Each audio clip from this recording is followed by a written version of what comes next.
Assalamualaikum warahmatullahi wabarakatuh. Apa kabar sahabat wakaf dimanapun Anda berada? Online. Tahu ya yang rapper Indonesia yang badannya besar kemudian pakai kalung harddisk ya.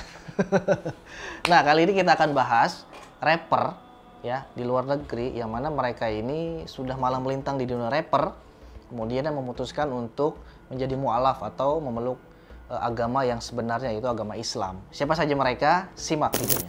Yang pertama ada Ice Cube. Ice Cube terkenal karena penghargaannya sebagai rapper di NWA. Dalam lagu klasiknya It Was a Good Day, dia melakukan lirik rap. Jadi ada sebuah lirik yang mengatakan ibu memasakkanku sarapan tanpa babi. Itu mengacu pada aturan makanan halal dalam Islam yang melarang umat makan daging babi. Selain menjadi bintang hip hop, penduduk asli Los Angeles ini juga tampil di layar lebar dalam film-film ikonik seperti Friday dan Barbershop. Karir album Ice Cube diakhiri dengan Lethal Injection pada tahun 1993. Ice Cube memulai merilis album secara lebih sporadis, sebagian karena karir filmnya. Meskipun filmografinya berisi lebih dari 30 film, termasuk Three Kings pada tahun 99 yang dipuji secara kritis, ia mungkin paling dikenal karena perannya dalam Boys and the Hood pada tahun 91, serial Friday 95, 2000 sampai 2002, serial Barbershop 2000, 2004, 2016, dan 21 Street Jump pada tahun 2012, dan 22 Street Jump pada tahun 2014. Sepanjang karirnya, ia berakting bersama bintang-bintang besar seperti Bernie Mac, Jennifer Lopez, Samuel L. Jackson, Vin Diesel, dan banyak lagi. Meski sering tampil di film komedi, Ice Cube juga berakting di drama, termasuk The High Note pada tahun 2020. Ice Cube memiliki kredit penulisan pada beberapa film, termasuk serial Friday, dan kredit produksi pada beberapa film lainnya, termasuk Are We There Yet pada tahun 2005 dan 2007. Keduanya juga menampilkan dia sebagai peran utama. Dia ikut memproduksi film biografi NWA yang sangat sukses, Straight Outta Compton pada tahun 2015, di mana putranya, O.C. Jackson Jr. berperan sebagai Ice Cube. Ice Cube dan istrinya, Kimberly Woodruff, yang dinikahinya pada tahun 92, juga memiliki 3 anak lain selain O.C. Eksekutif Ice Cube memproduksi adaptasi televisi satu musim dari film-film Barbershop pada tahun 2005. Dan dia menjadi produser eksekutif dan akting dalam adaptasi televisi dari 2 film Are We There Yet? Film dari tahun 2010 hingga 2013. Selanjutnya yang kedua ada Jay Electronica. Rapper dan produser rock nation Jay Electronica adalah anggota terdaftar Nation of Islam atau NOI. NOI merupakan organisasi keagamaan dan politik yang didirikan oleh Wallace Fard Muhammad. Dia juga memiliki kolaborasi musik dengan artis seperti Chance the Rapper, Kanye West, dan Big Sean. Jay Electronica telah berperan sebagai sosok misterius dalam rap. Seorang rapper yang cekatan dengan daya tarik yang tenang dan banyak sekali referensi Star Wars dan kutipan Al-Quran, dia merasa seperti makhluk dari dunia lain. Yang ketiga ada Freeway.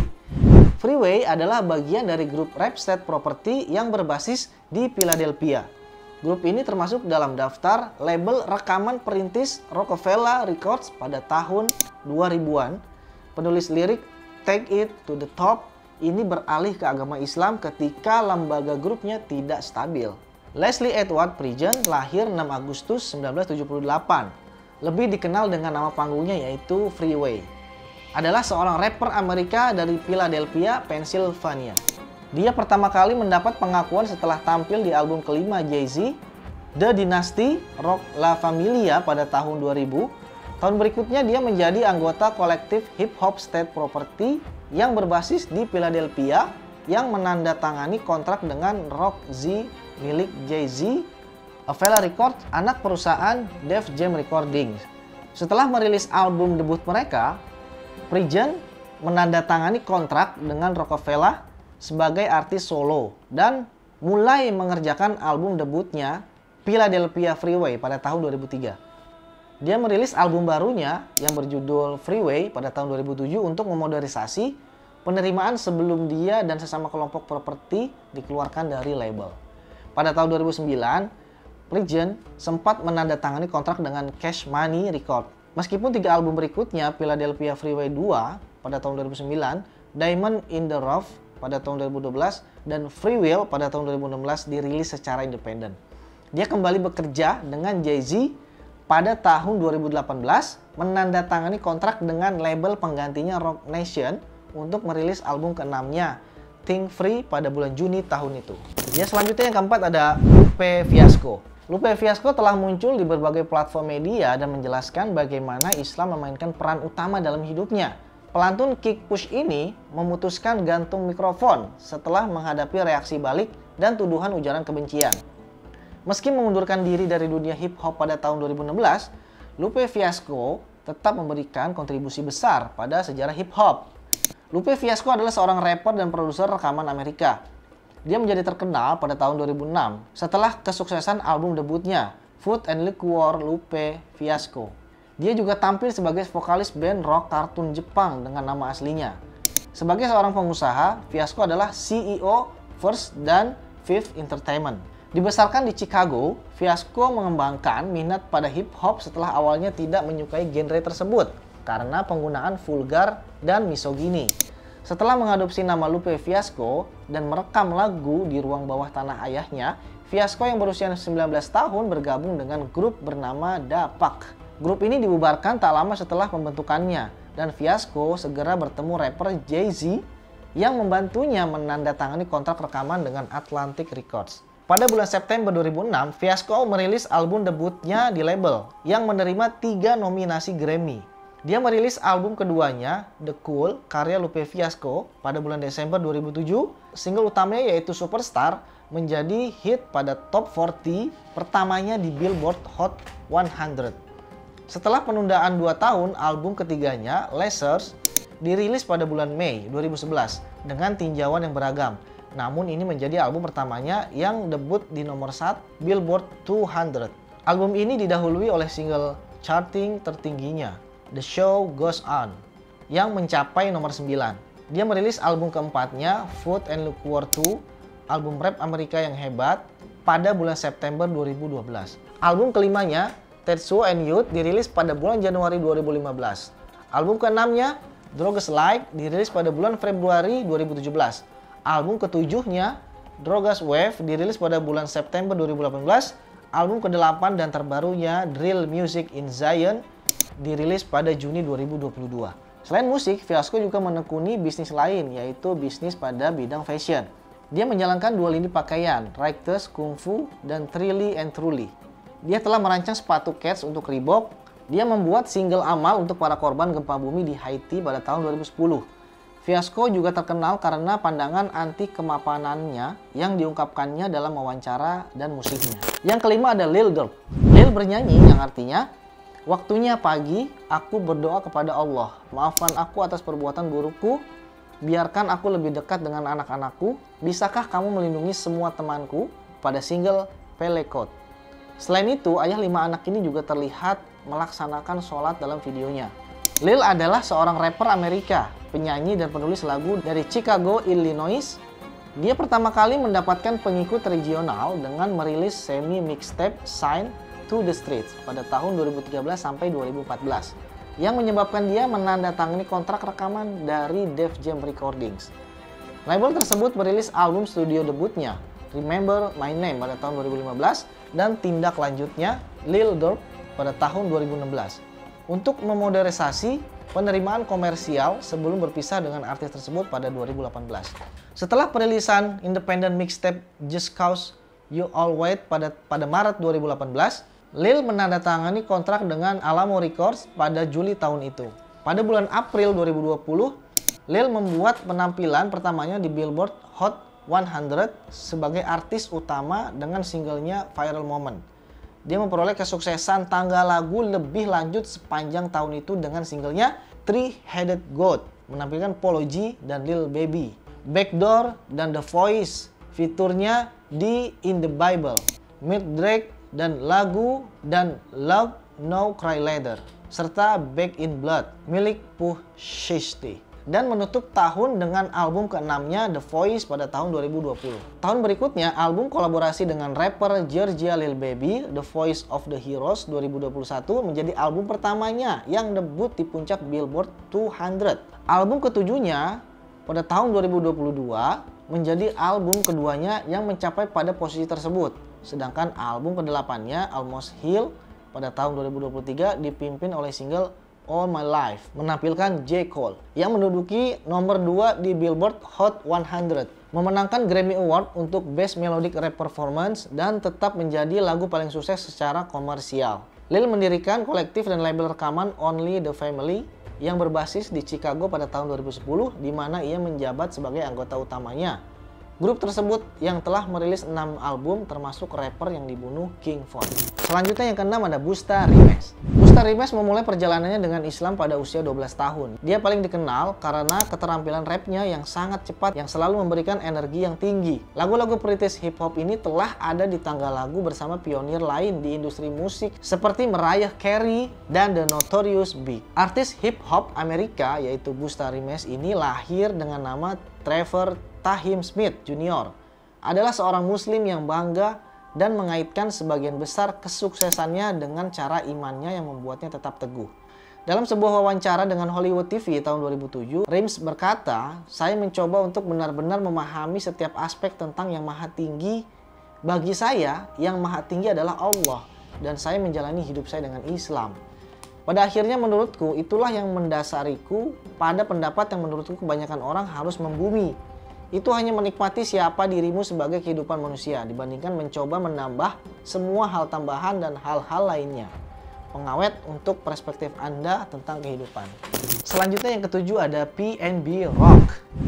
PNB Rock yang memiliki nama asli Rakim Hashim Allen ini lahir dari keluarga muslim di Philadelphia. Dia pernah menulis di Twitter, "Saya seorang muslim dan saya bangga menjadi seorang muslim." PNB Rock adalah seorang rapper, penyanyi, dan penulis lagu Amerika dari Philadelphia, Pennsylvania. Dia menandatangani kontrak dengan Atlantic Records pada tahun 2015 dan mendapatkan pengakuan awal untuk single tahun 2016, Selfish.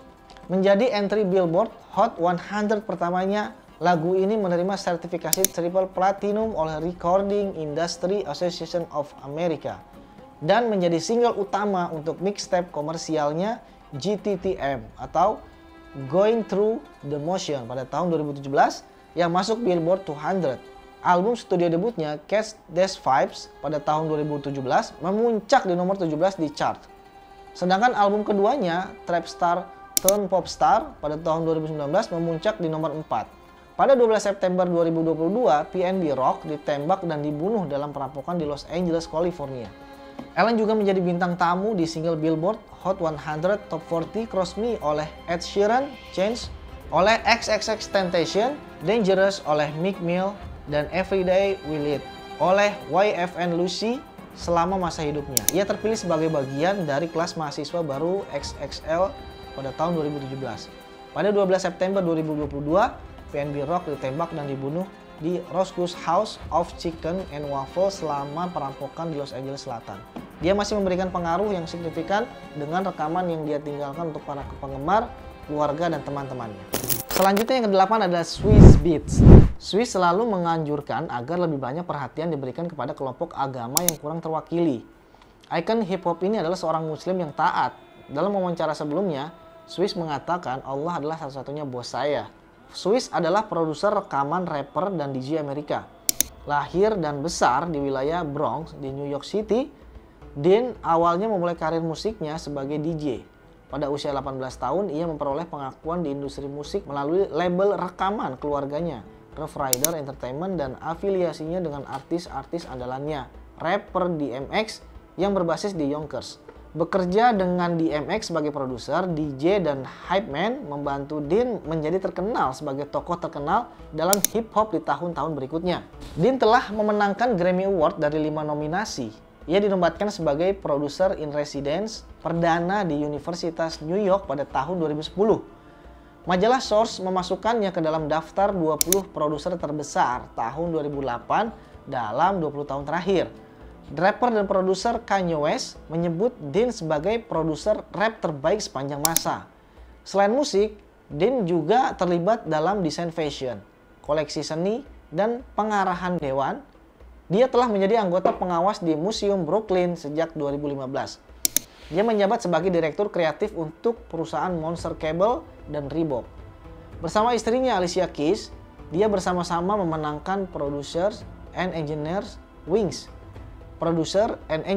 Award oleh The Recording Academy atas kontribusi luar biasa pada musik di tahun 2018.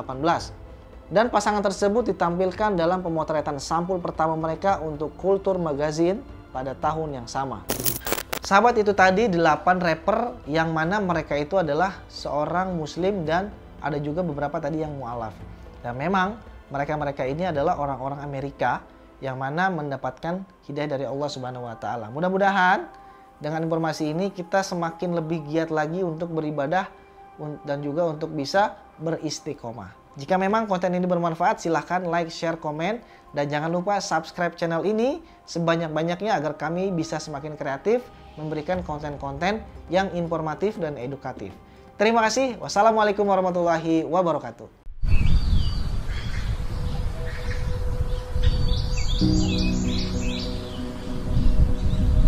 Jadi Talawid Kampung Pesantren ini terletak di Kecamatan Kendaher, kurang lebih dari pusat kota Tahuna 30 menit, di sebelah utara kota Tahuna. Dan 100% di Kampung Talawid ini muslim. Sehingga itulah kenapa sampai dijadikan Talawid Kampung Pesantren, karena 100% muslim. Setelah dijadikan Talawid ini kampung pesantren, minat anak-anak, bapak-bapak, ibu-ibu, mu'alaf-mu'alafah untuk mendalami Islam, dan salah satunya untuk mengetahui huruf hijaiyah lewat Iqra dan Uqran itu sangat meningkat. Sehingga sangat penting Al-Quran untuk diberikan kepada anak-anak dan juga bapak-bapak yang ada di Talawid kampung pesantren.